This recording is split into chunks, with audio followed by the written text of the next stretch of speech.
Brainscan. Unlike Street Fighter the movie or Resident Evil, Brainscan isn't based on a video game. Instead, it's an original work where a teenaged loner, played by Edward Furlong, decides to play the latest interactive horror game that penetrates his subconscious and compels him to commit murder. Ha, cool. While the story is credited to Brian Owens, the screenplay was written by Andrew Kevin Walker, the same guy responsible for 7, 8mm, and Tim Burton's Sleepy Hallow. Damn!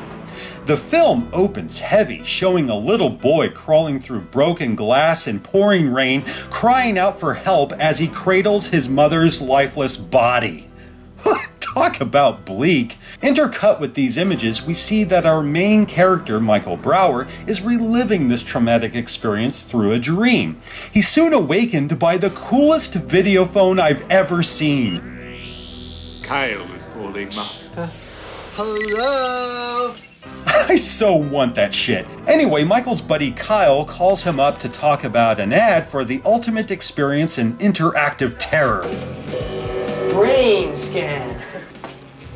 Here it is. To participate in the most frightening experience available on this planet. However, Michael is distracted by the pretty girl next door, Kim. That's right, folks. Mr. Brower is a bit of a creeper, going so far as to videotape the unsuspecting young woman.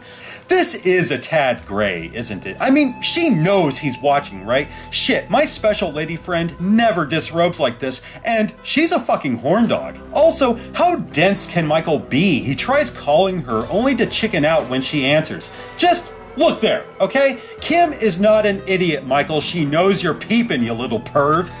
I get that he's a bit of an introvert, but come on. So Michael moves that subplot to the back burner and calls Brainscan to order a copy. What makes Brainscan unique is that it interfaces with your subconscious. You supply the inspiration and we take care of the rest. Look, R2-D2, how do you really expect me to believe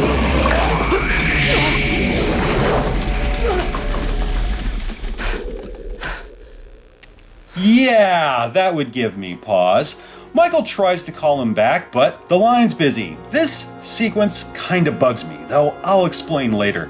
The next day at school, Mr. Brower's horror club is shut down by the puritanical high school principal, Mr. Fromberg. What was that film you were watching? Death, death, death. Death, death, death. Part 2. Oh, Lord. Michael heads home and stumbles upon what may be an accident. It's not clear. This is when we're introduced to Detective Hayden, as played by Frank Langella. Just like that, the movie has class coming out the ass. Okay, so Michael's having a shitty day. His horror club's in the crapper, Michael's father is going to be away longer than said, which actually seems to upset him.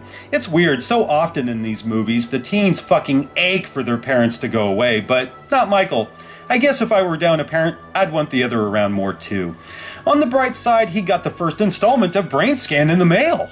Yeah, why scope out the party at Kim's house? It's not like she likes you. Fuck, wake up, Michael, I swear you're fucking blind. So he dials up Brainscan, where the game's mischievous host, Trickster, gives a brief tutorial. One final detail, you must think like a killer.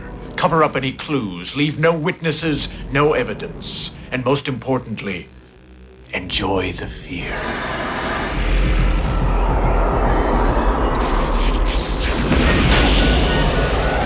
The game starts, and now we're in a first-person shooter, or is that slasher?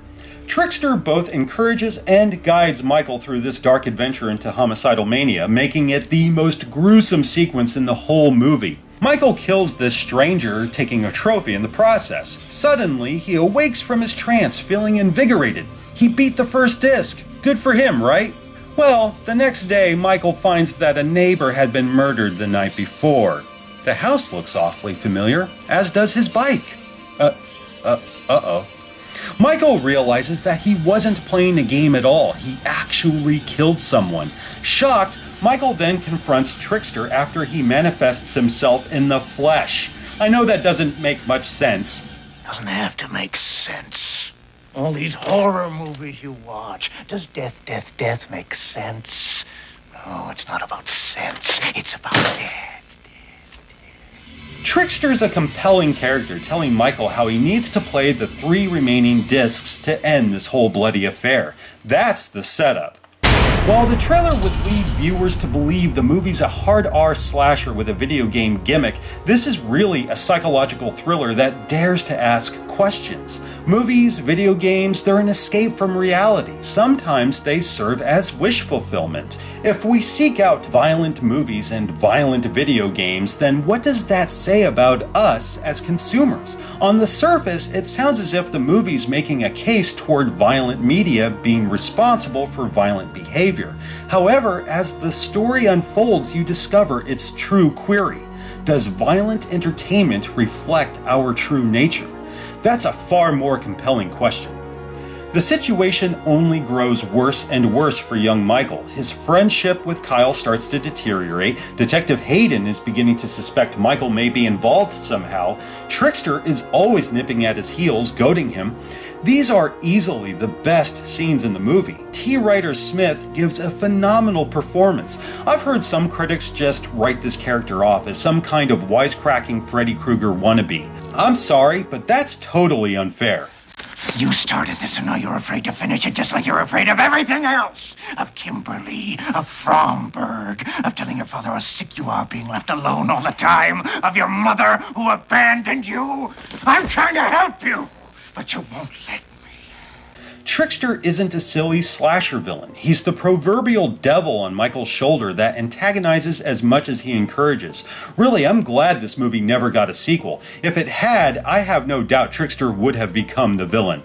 Then he'd be standing next to Pinhead, lost in space, devoid of meaning and purpose. Furlong gives a strong performance here. Not that it's much of a stretch, though I do buy into his character and I do relate on many levels. Jamie Marsh is a bit much, but he's kind of charming in a weird way. Amy Hargraves definitely has that girl next door quality without it ever feeling forced or artificial. She has a good chemistry with Furlong too. To be honest, I would have gladly sat through a CW series where we explore their relationship and maybe shed some light on her own dark passenger. Give me a break, folks. I used to watch soap operas.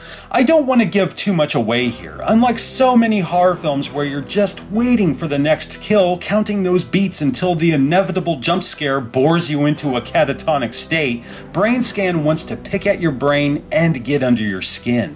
I like that.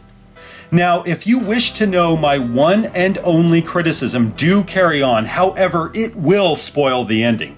If you'd rather see it for yourself, stop watching now. I understand completely. If your curiosity is too much to endure, then strap in. Things are about to get confusing. Alright, Michael's fourth and final disc has him killing the last remaining witness, Kim. Of course, Michael can't do it. Trickster then hits him with one last revelation. Who the hell are you? I can't believe you still don't know. Michael. I'm you. Michael stabs Trickster, but this causes them to meld in one whack-ass bit of CG that looks both odd and laughable.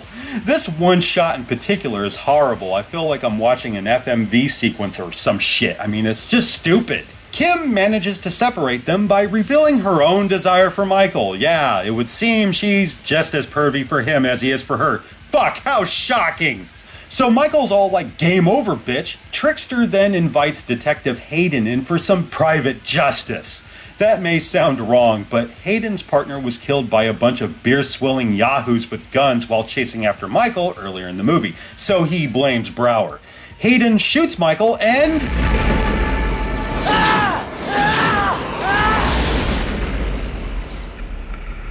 It was all a fucking dream. Oh, God. This really bugs the shit out of me. I mean, I'm glad he's alive and that everything is groovy because I do feel it's justified. Michael did learn a lesson from this experience and he's a better man for it, but it's still a cheat. First of all, explain this shit.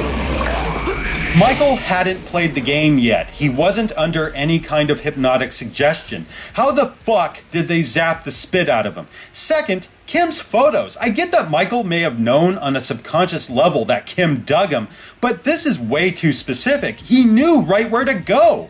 Then there's the tacked on scene with Zach the dog finding the trophy. No, wait, so you're telling me Michael did kill that guy, but everything else was bullshit? Like, which is it? Is this meant to be a joke? Just what the fuck happened? Really, I don't know whether the filmmakers were trying to be ambiguous or simply fucked up. Regardless, I love Brainscan. It's moody, loaded with atmosphere, disturbing, and surprisingly intelligent. If you're tired of obnoxious stingers, boring characters, and uninspired direction, Brainscan might be for you. Enjoy the fear. Game over. You lose.